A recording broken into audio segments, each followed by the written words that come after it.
E aí pessoal, tudo bem com vocês? Bem-vindos ao nosso canal e hoje nós vamos falar sobre resposta do réu sobre a contestação. Então vamos lá. O vídeo passado a gente falou sobre petição inicial e nesse vídeo nós vamos continuar o assunto falando sobre a resposta do réu. Lembrando, sempre estude de acordo com o código, certo? No nosso caso, o Código de Processo Civil. E sempre estude de acordo com o que o seu professor passou. Não siga apenas o que eu falo, porque eu erro muito. Mas vamos lá. Uma vez recebida a petição inicial e verificando que a mesma está apta para produzir os efeitos pretendidos, o juiz marcará a audiência preliminar de conciliação e mediação, observando o interstícios de 30 dias, ou seja, 30 dias. Após receber a petição inicial, deu deferida a petição inicial, ele vai marcar 30 dias após isso uma audiência de conciliação ou mediação, certo? A audiência só não será designada se o processo envolver direitos que não são possíveis de autocomposição ou se ambas as partes manifestarem de forma expressa, gente, precisa estar expresso, o desinteresse na realização da mesma, ok? A situação por réu, por sua vez, deverá ser efetivada com uma antecedência mínima de 20 dias da data da realização da audiência, certo? Ou seja, a partir do momento que o juiz marcou a audiência para 30 dias, o réu ele vai ser avisado com 20 dias de antecedência da data da realização da audiência, ok? E o autor ele será intimado através do seu advogado. Então vamos recapitular os prazos. 30 dias o juiz marca a audiência, 20 dias antes da audiência o réu recebe lá, né, a data do assunto de fação. Olha, você está intimado para aparecer tal.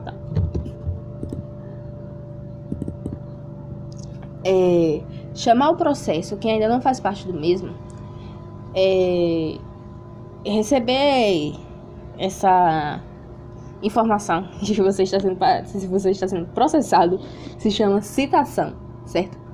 Agora, dar ciência aos atos e termos do processo para que faça ou deixe de fazer alguma coisa é uma intimação dada pelo advogado. Nesse caso, né, inicial, será o autor ele vai receber a intimação, o réu ele vai receber a citação.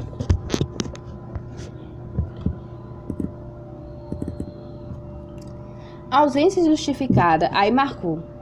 O juiz marcou 30 dias a audiência, o réu recebeu com 20 dias de antecedência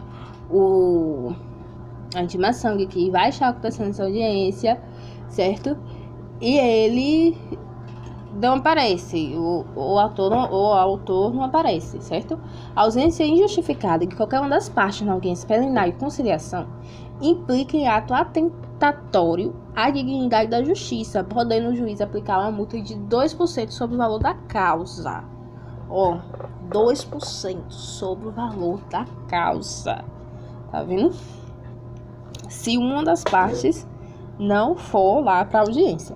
E tem uma observação aqui que é importante. A contestação, gente, ela é uma modalidade de resposta, pergunta e resposta, que é o direito de defesa ali do réu, certo? Caso acionado, aí vamos supor que o réu recebeu a sua intimação no prazo de 20 dias antes da audiência. Aí, caso o acionado não tenha interesse na realização da audiência preliminar de conciliação e mediação, o mesmo deverá informar o juiz por meio de petição simples o seu desinteresse, observando o prazo mínimo de 10 dias de antecedência. Então, se o réu recebeu a informação, a citação de que ele precisa comparecer nessa audiência e ele não quer ir, ele vai ter um prazo de 10 dias antes da audiência. Até 10 dias antes da audiência para informar o juiz que ele não irá lá, certo? Então vamos organizar nossas datas. O juiz vai designar a audiência com um máximo de 30 dias, ok? A citação vai ser no mínimo de 20 dias antes da audiência. E a petição simples do réu contestando, né, contestando ali que não quer comparecer, tal, não quer audiência de conciliação, é no mínimo de 10 dias, ok? Então, 30, 20 e 10. Muito simples. Vamos lá. Optando-se por se defender, o réu deverá oferecer contestação. A contestação é uma da resposta que a gente já viu, né? Onde o réu irá impugnar as pretensões do autor. A contestação ela é orientada por dois princípios: o da eventualidade e da impugnação específica. Vamos ver eles dois aqui. O princípio da eventualidade vai determinar que o réu deverá esgotar toda a sua matéria de defesa em um único momento, qual seja o da contestação. Óbvio. Como assim? O autor não fez lá sua petição inicial, botando lá todos os motivos, o porquê que ele quer aquele processo? Então, o réu, pelo princípio da eventualidade, vai ter que botar na sua contestação, falando o porquê de cada coisa, entendeu? Não devo, né? Não quero e tal, porque disse, não foi eu, por causa disso, entendeu? E ele só vai ter esse momento para poder dizer todo o porquê que ele não pode ser ali processado, entendeu? Aí a gente vai vir ali com o princípio da impugnação específica, que vai dizer o seguinte: determina que na peça contestatória o réu deverá se manifestar de forma clara e precisa sobre cada fato e pedido apresentado pelo autor na petição inicial. É vedada,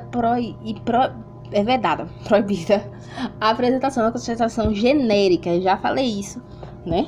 É a mesma coisa, a petição genérica também é vedada, sob pena de serem considerados como verdadeiros todos os fatos aduzidos pelo autor, ok? Esse princípio da impugnação, ele só não vale para defensor público ou advogado dativo ou curador. Lembrando que o advogado dativo é aquele que está passando lá no meio lá da justiça. E aí tem uma pessoa sem advogado e ela precisa se defender. Então, na hora, o juiz vai e nomeia: você fulano tal, vai ser advogado dele. Aí não tem como você dar coisa específica, muitas vezes você nem sabe nem do caso. Então, para advogado ativo, o princípio da impugnação específica, ele não é válido. Porém, para qualquer outro tipo de caso, ele é válido e precisa estar aí na contestação. A contestação deverá ser oferecida no prazo de 15 dias, contados da primeira, data da última ou data da última, tá certo, da última também, data da única ou da última sessão de audiência preliminar de conciliação. Lembra aquela audiência lá de conciliação? Então, a partir dali, começa a contar os 15 dias. Ou a data de protocolo da petição do réu que solicitou cancelamento da audiência preliminar de conciliação. Ou seja, a pessoa não quis ir, lembra lá dos 10 dias de antecedência? Ele não quis ir, né? A partir daquele dia que ele mandou carta, dia que foi protocolada, que ele não quer ir para a audiência de conciliação, começa a contar os 15 dias que ele precisa abrir a contestação.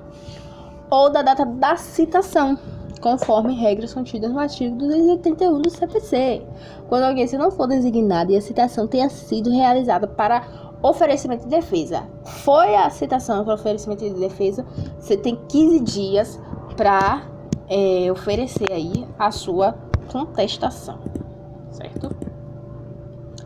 Aí vamos lá, das preliminações processuais. Nos termos do artigo 337 do CPC, compete ao réu, antes de adentrar no mérito da causa, alegar matérias que representam defesas contra o próprio processo. Nas preliminares processual, o réu irá demonstrar a existência de um defeito que possibilite a apreciação e julgamento do próprio processo. Portanto, se trata de defesa que é feita contra os próprios pedidos do autor. As matérias preliminares são elencadas no próprio artigo 337, certo? Então, o que vai acontecer nas preliminações processuais, o réu, ele vai dizer que não existe aquele processo. Aquele processo não pode dar prosseguimento, entendeu? Porque existe ausência de condição da ação.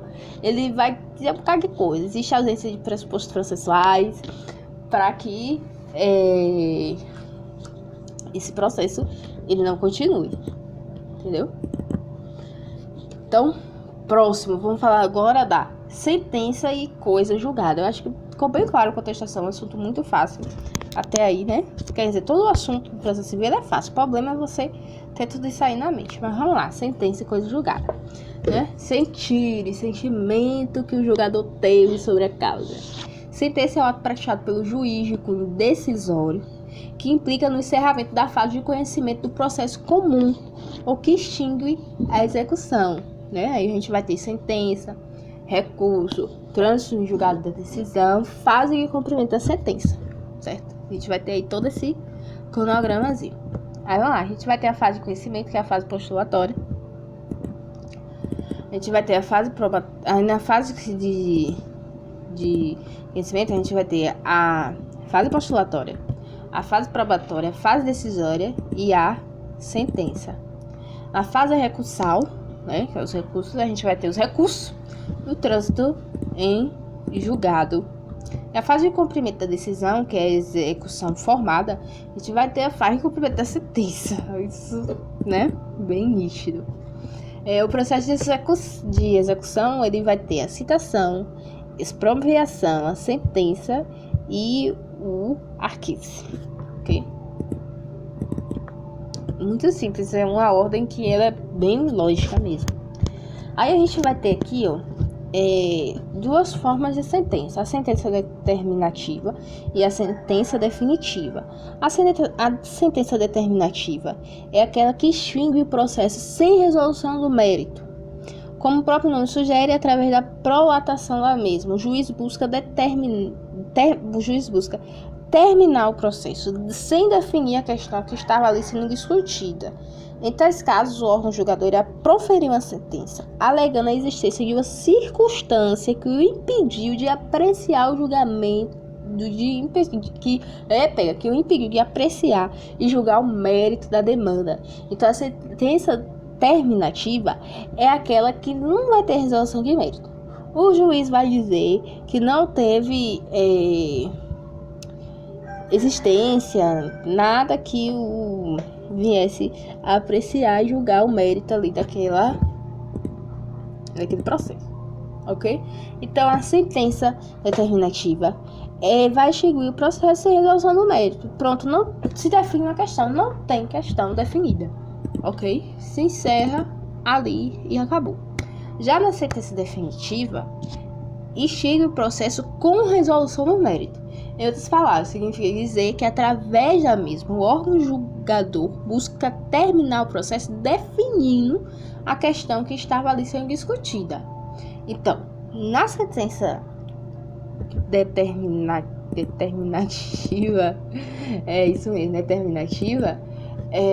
não tem essa resolução do mérito. Na sentença definitiva tem. Na outra, ele não vai achar uma questão. Aqui ele acha uma questão, ele vai terminar definindo a questão ali da demanda, entendeu? Muito simples essa parte também, bem fácil de entendimento. Aí vamos lá, nós temos os requisitos da sentença. Toda e qualquer sentença sob pena de nulidade deverá conter um relatório, fundamentação e conclusão. Olha aí. No relatório, o juiz deverá fazer um breve resumo da demanda, identificando as partes litigantes, a natureza da pretensão, os pedidos formulados na demanda e os principais acontecimentos do processo. Então, se não houver toda essa partezinha, essa sentença ela pode sofrer a pena de nulidade. A gente também pode ter aí os defeitos da sentença. A sentença ela será defeituosa quando for extra-petita, ou seja, julgar fora do que foi pedido. Quando a sentença for citra-petita, julgar menos do que foi pedido. Quando a sentença for outra petita, julgar além do que foi pedido. Né? Nós vimos isso aí em outro vídeo nós já falamos sobre isso. Sentença de procedência antecipada. Nas causas que dispensem a fase instrutória, o juiz poderá julgar improcedente o pedido do autor, sem determinar a situação do réu, quando a pretensão do mesmo contrariar súmulas do STF ou STJ, acordos proferidos em recursos repetitivos de competência do STF ou do STJ. Então é muito simples. Sentença de procedência antecipada, certo? O juiz pode julgar inferencialmente o pedido do autor, sem citar, né, o réu, se houver aí, se contrariar aí algumas dessas súmulas ou acordos aí do STF e do STJ. Coisa julgada. Coisa julgada é o efeito da sentença que não pode mais ser impugnada por recursos. As sentenças terminativas produzem coisa julgada formal. Significa dizer que a questão ali discutida não poderá ser reapreciada naquele mesmo processo, podendo, contudo, ser novamente discutida em outra ação judicial. Então, presta atenção, a coisa julgada, certo? De sentenças que são terminativas, que são aquelas que não têm ali uma questão definida, lembra? Elas não podem ser reapreciadas, certo? Naquele mesmo processo, ela vai ter que ter uma outra ação judicial. Já as sentenças definitivas podem produzir coisa julgada material, considerando a questão ali decidida, não poderá ser novamente apreciada no mesmo processo ou em qualquer outro processo. Então, em relação à coisa julgada, né, que não pode ser mais impugnada por recursos, nós temos as sentenças determinativas, que elas não podem ser reapreciadas no mesmo processo, tem que entrar com uma outra ação. E nós temos as sentenças definitivas, que ela já é definitiva e ponto. Ela não pode ser apreciada nem no mesmo processo e nem em um outro processo, porque ela já está ali definitiva, né? Coisa julgada material. E esse foi o nosso assunto de hoje. Eu quero dizer que vocês precisam ler o CPP, porque lá CPP que eu falei foi CPC, gente.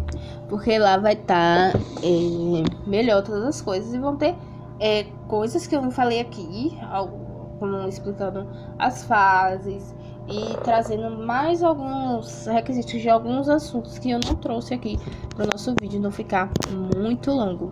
Então é isso aí, galera. Deixe seu like e até a próxima.